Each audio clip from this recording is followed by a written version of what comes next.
Я призываю вас, братья, к счастью. К той обители милости, что называют домами Аллаха, так спешите же к ним на рассвете.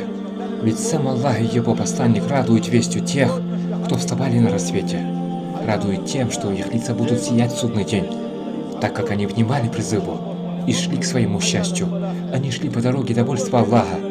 Но если ты не внимаешь этому призыву, то ты не познал вкус этого счастья, вкус этого пути. Твоя нога еще не вступала на этот путь, на путь довольства Аллаха. Я всегда призываю вас в этой огромной мечети, в надежде на то, что хотя бы один из вас проснется, прислушается к назиданию, задумавшись: «Субханаллах, ведь это призыв именно ко мне». Я вновь и вновь напоминаю вам, в надежде, что сквозь пелену тьмы, что покрыла ваши сердца, мой призыв дойдет до вашего сердца. Но вы скажете: «Нет, наши сердца не поражены недугом», но клянусь Аллахом, это не так. И сегодня мы не смогли построить даже один ряд.